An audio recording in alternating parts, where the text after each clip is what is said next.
Seja muito bem-vindo ao canal Estudo Inteligente. Eu sou o Marcos Vinícius e eu quero te ajudar no estudo da Palavra de Deus. Aqui não é canal para pessoa preguiçosa. Então nós vamos navegar, vamos estudar, vamos perguntar, vamos ler. Se você é pastor, se você é líder de célula, se você é professor de escola dominical, se você é um mero estudante, seminarista, gosta de se aprofundar no estudo das escrituras, aqui é o seu lugar.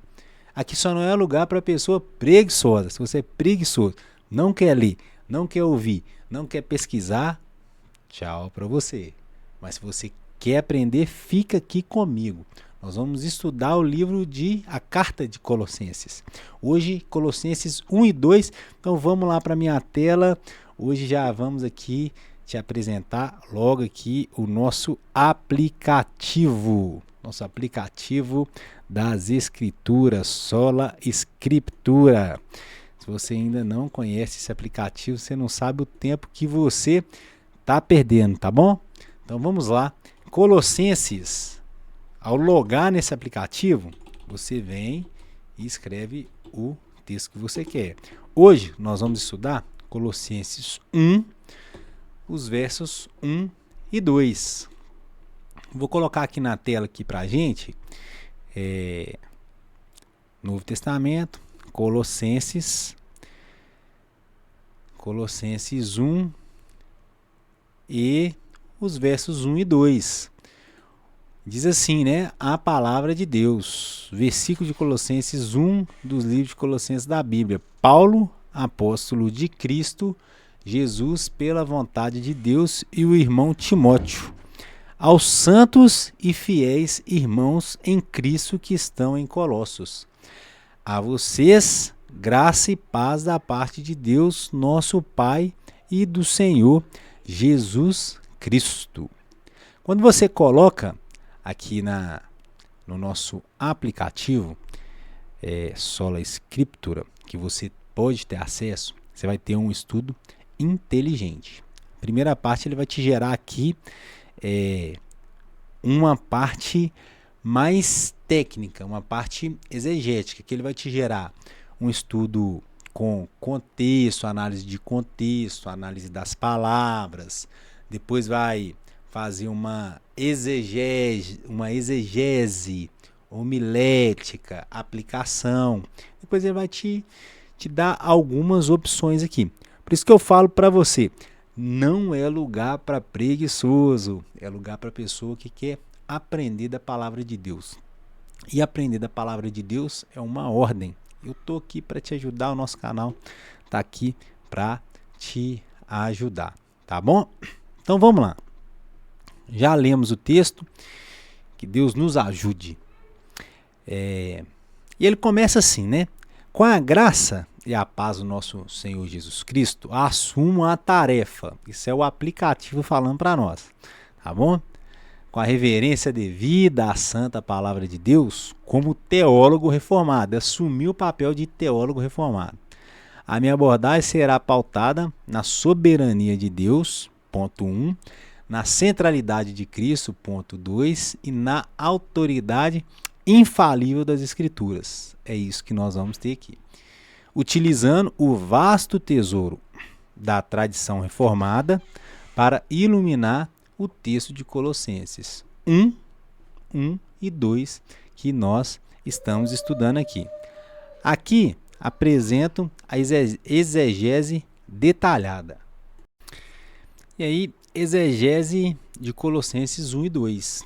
Ele vai fazer então aqui a análise de contexto a partir de 4 pontos. É o contexto imediato, contexto próximo, contexto distante e o contexto bíblico-teológico. Contexto imediato. Os versos 1 e 2, eles constituem praescriptum, cabeçalho e saudação. Da epístola, eles precedem imediatamente a sessão de ação de graças e oração, que vai ser dos versos 3 ao verso 14. A gente vai estudar num próximo vídeo. Onde Paulo ele fundamenta a fé e o amor dos colossenses na esperança do evangelho. Um contexto próximo, o capítulo 1, ele é uma defesa magistral da supremacia e suficiência de Cristo, que vai destacar isso aqui de forma mais profunda nos versos 15 a 23. A saudação não é uma mera formalidade, né? Para a gente às vezes é uma mera formalidade. Bom dia, boa tarde, eu saúdo vocês. Aqui na carta de Colossenses, ele está falando para a gente que não é uma mera formalidade. Ela estabelece a autoridade apostólica necessária para refutar a heresia de Colossos, que será atacada no capítulo 2. Um contexto distante. A carta, ela é uma das epístolas da prisão. Então, vai falar para a gente que mais tarde, né, que Paulo estava preso, então Colossenses é uma dessas cartas que vai mostrar que Paulo estava preso. Junto com Éfeso, Filipe e Filemon, o tom é polêmico contra falsos mestres, mas profundamente pastoral. Em um contexto bíblico, teológico, a designação dos santos conecta a igreja ao Israel do Antigo Testamento, o povo separado por Deus. A expressão em Cristo reflete a teologia da união mística, o cumprimento da aliança na pessoa do Messias. Então, o que ele está falando aqui? Paulo, apóstolo de Cristo Jesus, pela vontade de Deus, e o irmão Timóteo, aos santos e fiéis irmãos em Cristo. É isso que ele está falando aqui.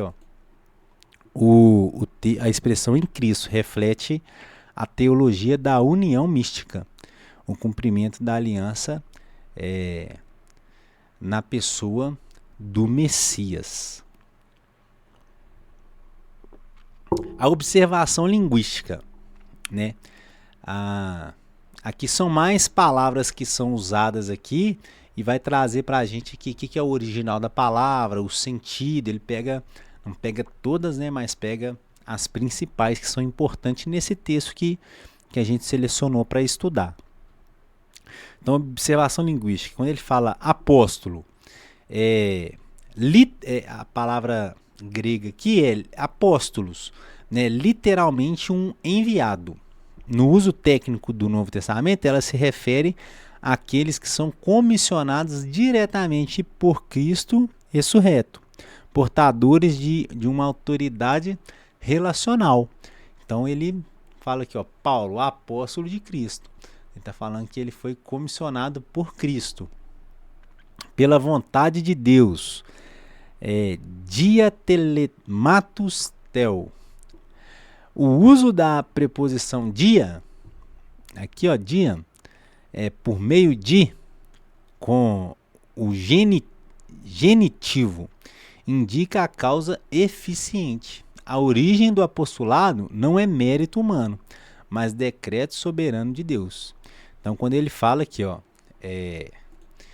Paulo, apóstolo de Cristo Jesus pela vontade de Deus, isso aqui não é mérito dele. Pela vontade de Deus significa que a origem do apostolado dele não vem dele mesmo. É Deus que designou ele. Então, santos, a raiz de separado, né, consagrado, não é santo de pureza, não se refere a uma elite moral, mas ao status posicional de todos os crentes diante de Deus. Então, quando fala de santos aqui, não é santo de pureza ou status moral. É uma questão da nossa posição diante de Deus. Deus nos separou para ser santos. Ele fala isso aqui. Fiéis pode significar tanto crente que tem fé, quanto leais, confiáveis. Então, no contexto de heresia, a ênfase recai sobre a firmeza na verdade. Aí, quando ele fala em Cristo, a fórmula locativa favorita de Paulo indica a esfera vital da existência cristã. o crente ele vive, move-se e existe na esfera espiritual do Messias.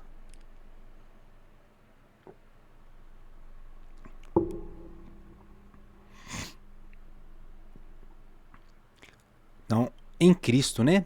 A forma locativa favorita de Paulo indica esfera vital da existência cristã.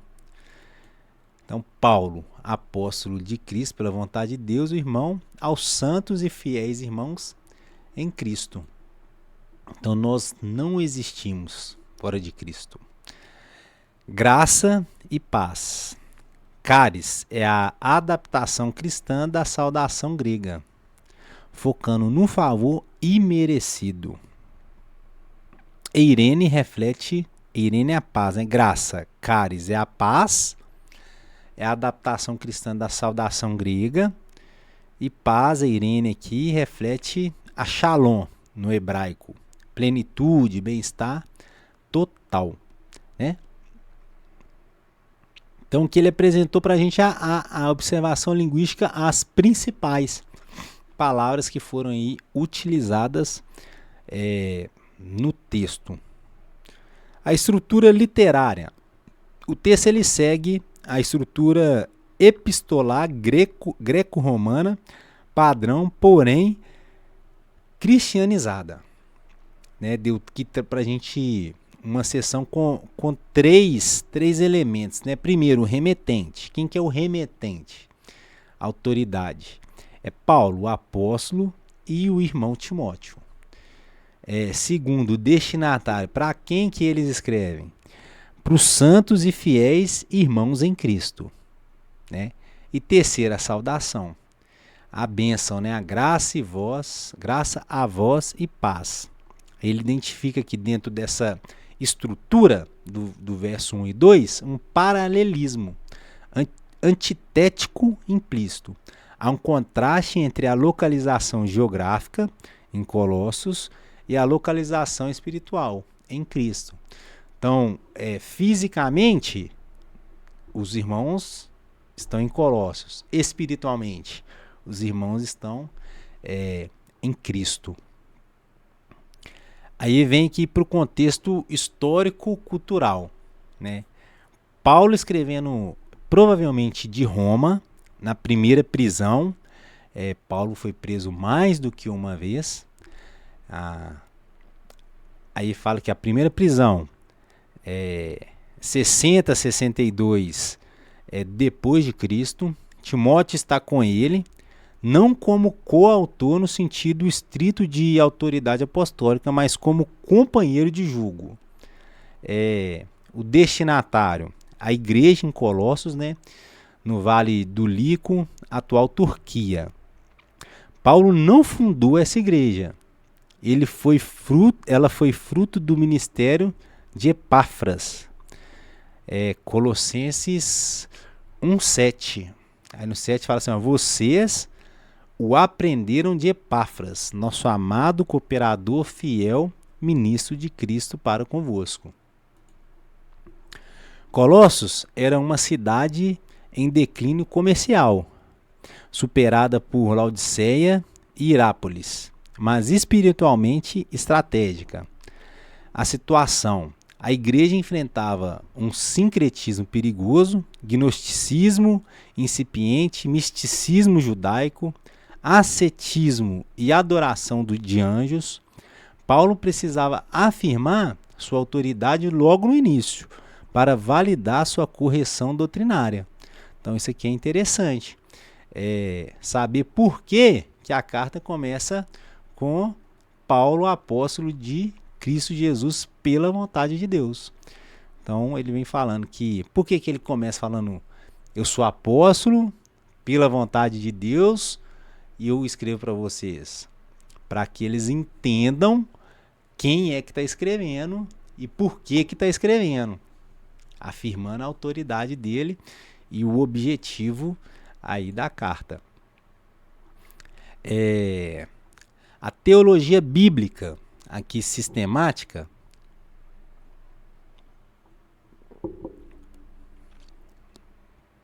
aplicada aí nesses 2 versos, né, de início da carta. Soteriologia, que é a eleição e chamado. A frase vontade de Deus aponta para a doutrina da eleição incondicional e do chamado eficaz.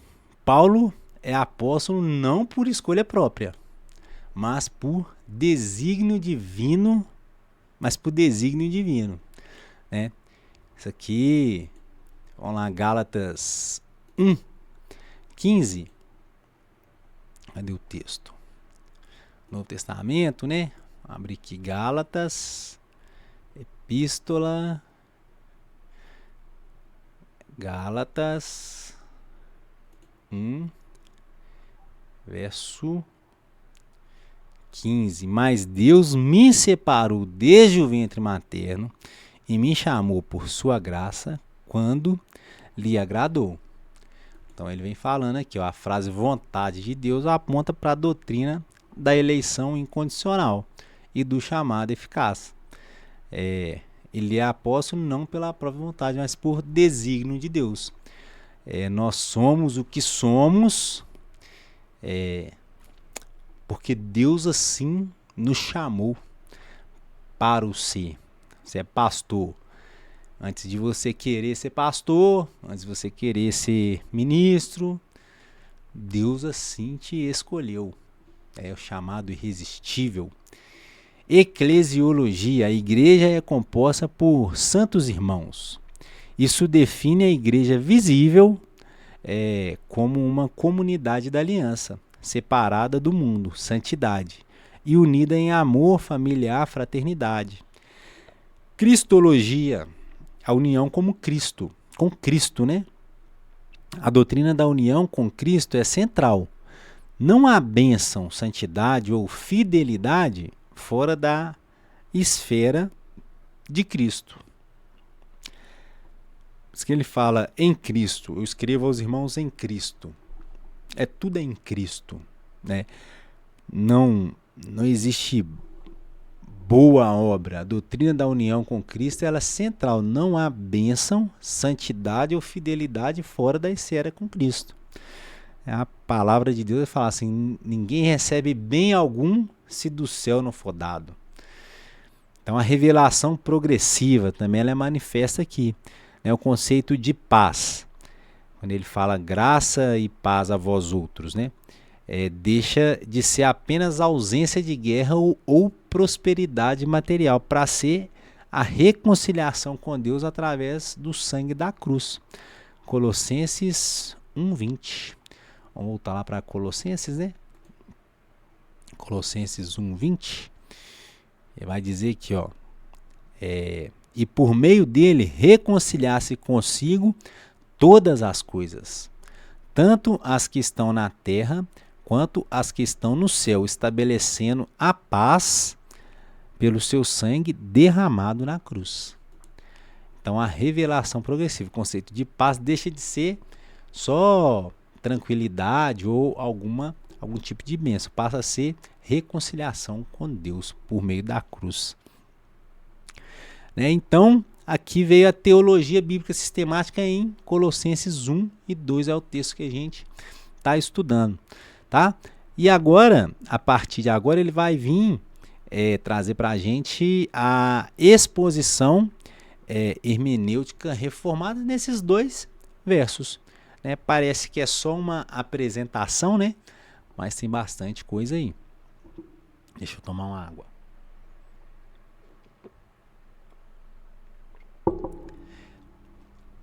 Então, no verso 1, né? Que ele vem dizer: Paulo, apóstolo de Cristo Jesus, pela vontade de Deus, e o irmão Timóteo. A fonte da autoridade.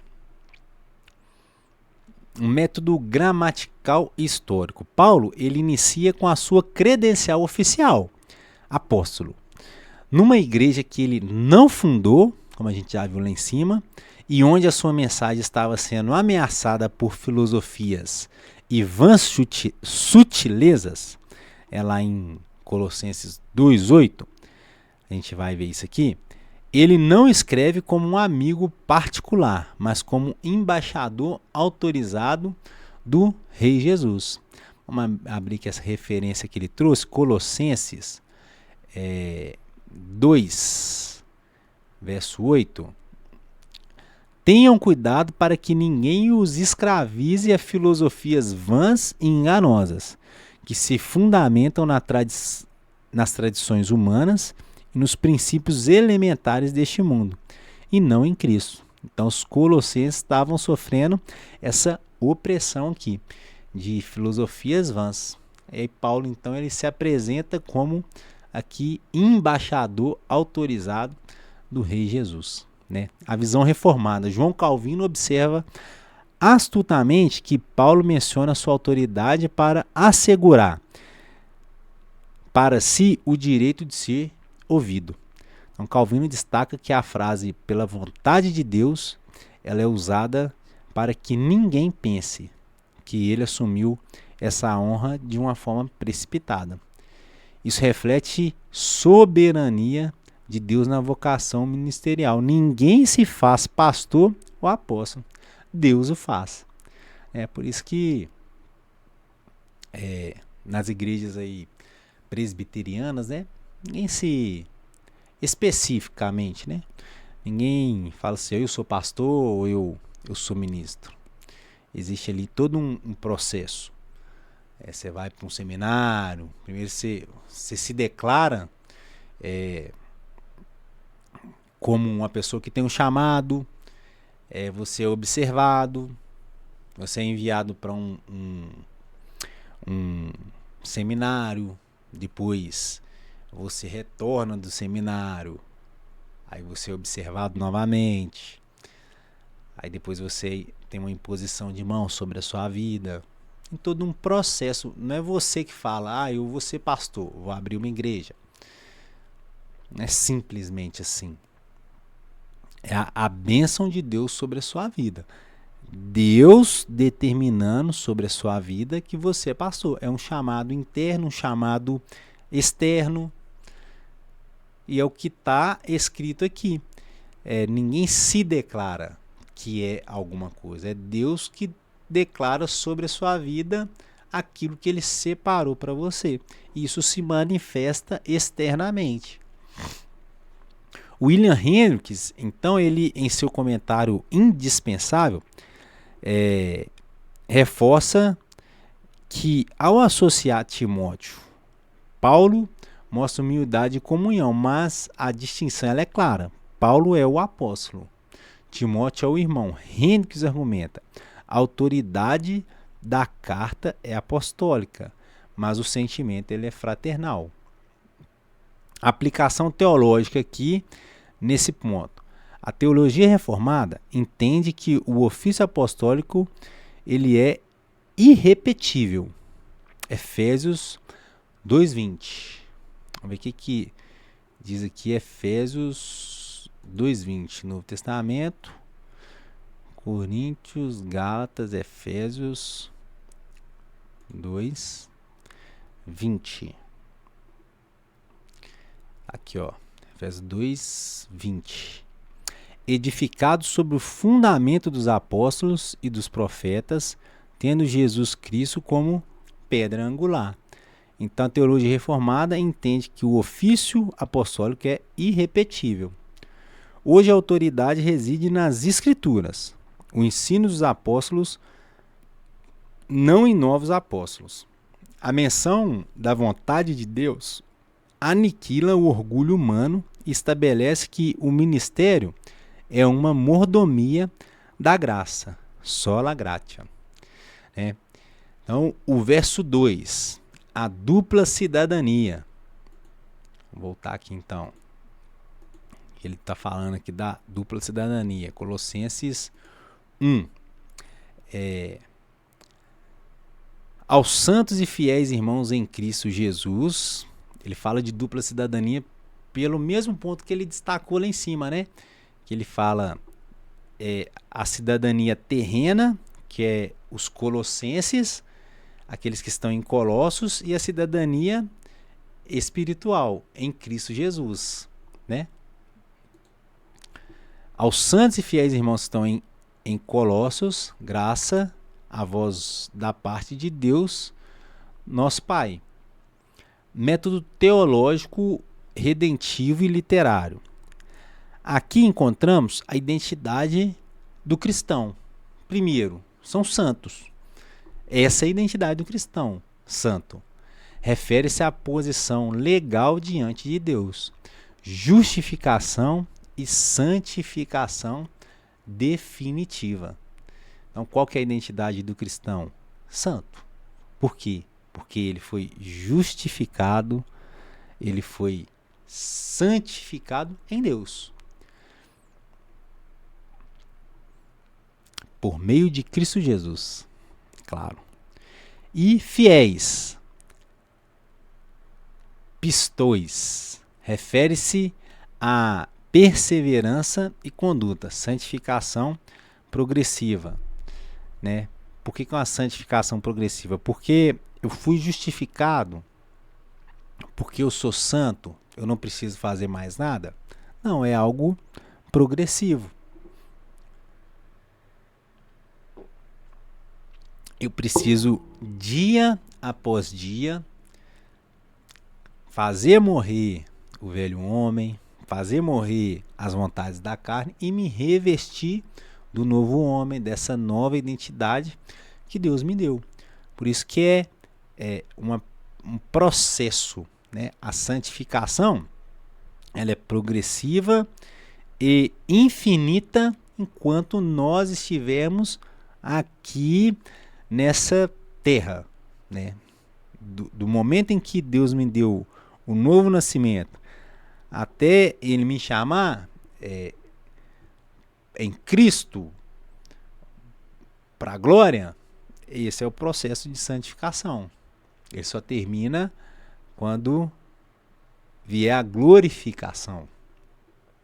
Então, fiéis refere-se à perseverança e conduta. Irmãos, santos fiéis e irmãos, refere-se à adoração na família de Deus. Então, qual que é a sua identidade? Você é santo, você é fiel e você é irmão. E aqui os comentaristas dizem aqui, né, a respeito do verso 2. Matthew Henry, ele aponta que eles são santos pela graça separadora de Deus e fiéis pela integridade e constância na fé. Ele nos lembra que a verdadeira santidade sempre produz fidelidade. William Hendricks, ele traz uma percepção brilhante sobre a preposição em. Ele nota que os crentes, eles têm dois endereços.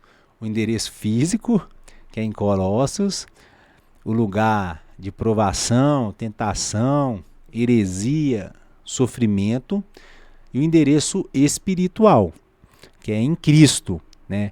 O lugar de segurança, poder, vida e autoridade. Hendricks, ele afirma, eles estavam em Colossos, mas a sua vida estava oculta com Cristo em Deus.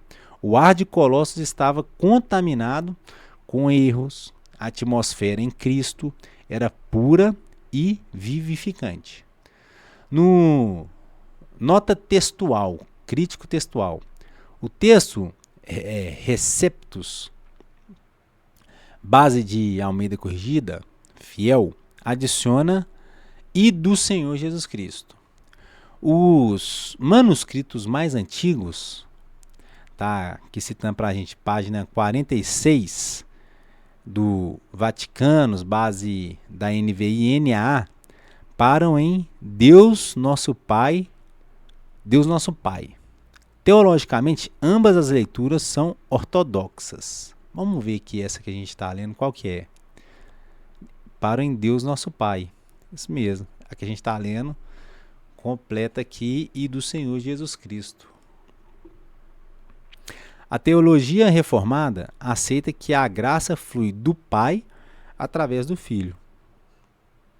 A omissão no texto crítico pode enfatizar que Deus Pai é a fonte primária da bênção que nos alcança na esfera de Cristo. A ideia central do capítulo 1 nesse contexto, a preeminência de Cristo sobre todas as coisas, começando pela autoridade da mensagem, no verso 1, e a nova identidade dos crentes, no verso 2.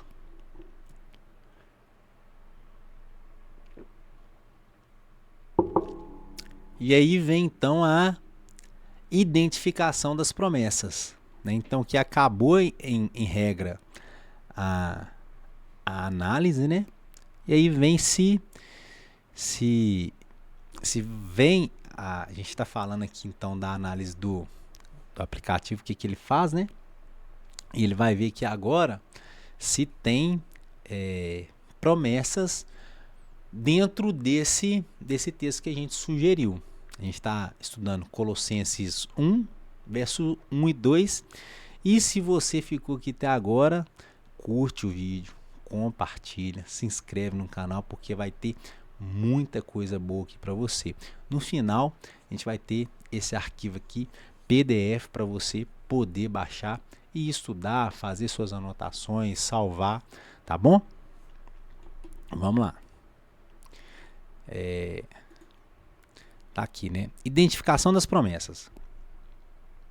Embora seja uma saudação, a bênção graça e paz carrega a natureza de uma promessa sustentada pela aliança, né?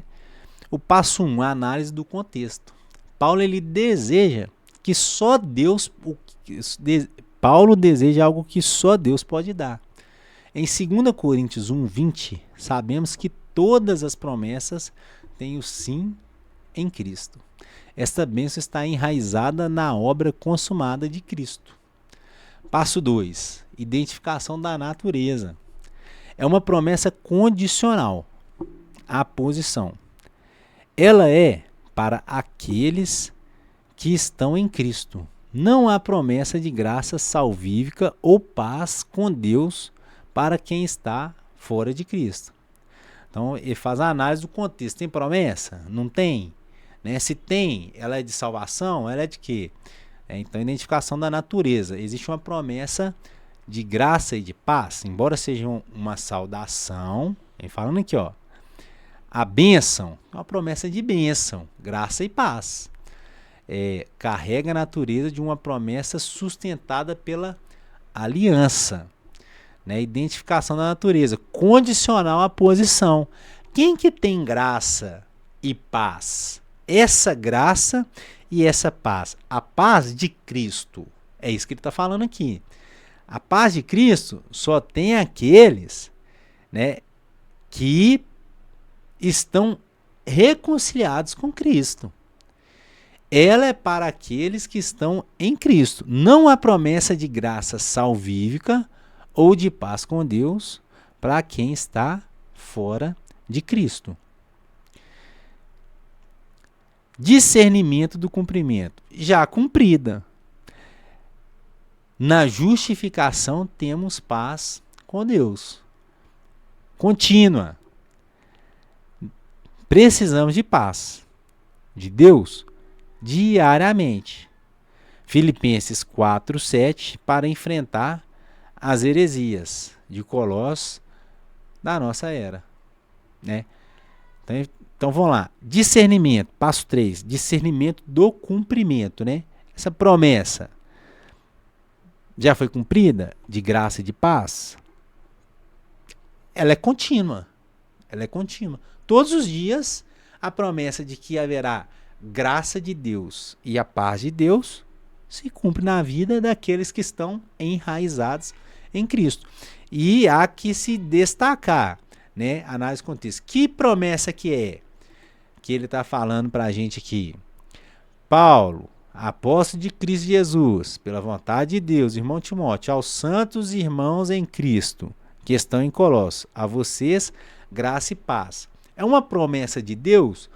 Não. É um desejo de uma promessa que já foi, de algo que já foi prometido. Haverá graça e haverá paz para aqueles que estão em Cristo.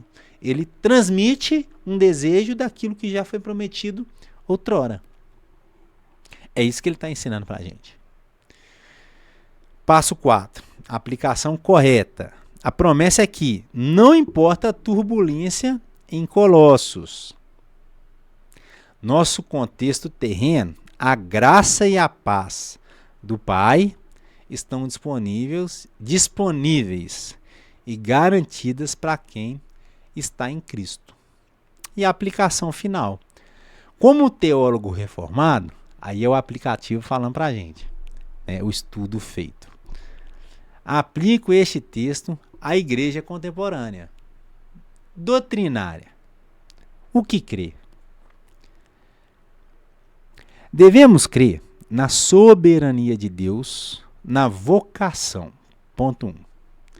Assim como Paulo foi apóstolo pela vontade de Deus, na nossa salvação e nosso lugar no corpo de Cristo não derivam da nossa vontade ocorrida, mas de Deus que usa de misericórdia. Olha só, Romanos 9,16. Vamos lá ver o que está escrito em Romanos 9:16.